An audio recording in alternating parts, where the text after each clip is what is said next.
l'uniforme anglais pendant la guerre de 14, notamment l'un des fils du Premier ministre Herbert Asquith, et lui s'appelait aussi Herbert Asquith.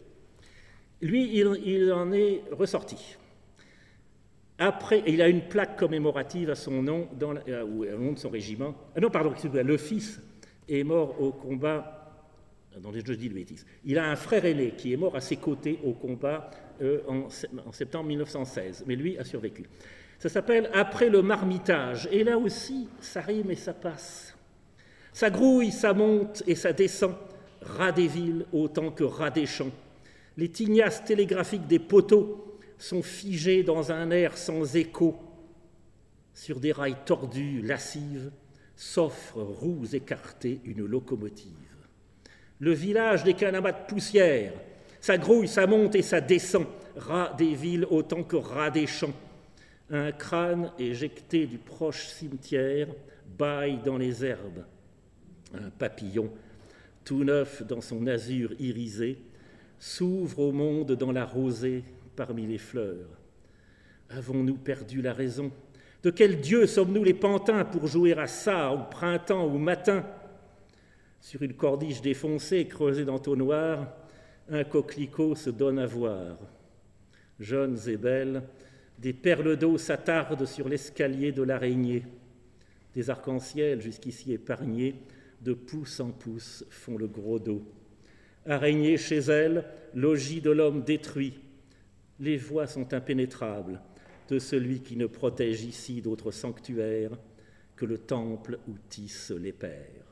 Ça grouille, ça monte et ça descend, ras des villes autant que ras des champs, liquidés au revolver, eux aussi. Un petit vent décoiffe la nuit. Et je termine, si c'est bon? C'est bon, terminez avec ça. Hyper célèbre, La chasse aux poux de Isaac Rosenberg. Lui, il y a laissé sa peau.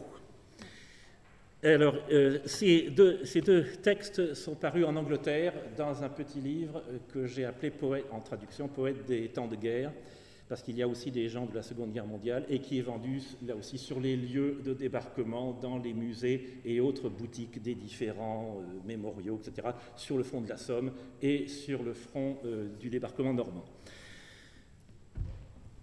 Isaac Rosenberg avait fait les beaux-arts dans sa jeunesse. Et donc, l'évocation qu'il a de cette scène dont il faut voir qu'elle se passe dans l'obscurité, à la lumière d'une chandelle, et que donc il y a des ombres un peu déformées autour sur les parois de la cagna de la fosse dans laquelle ils sont cantonnés pour la nuit. Donc, lui, il voit des nus. Mais des nus autant des académies, n'est-ce pas? Il faut penser à un atelier de peintres. Des nus, les Adams luisent de sueur, et cœur obscène s'égosille. Grimaces, gesticulations furieuses, balles des ardents sur la terre battue, pour une chemise grouillant de vermine que ce soldat s'arrache du cou, jurant à en faire peur à Dieu, mais pas au pouls. La chandelle met le feu à la chemise, pendant que nous sommes couchés.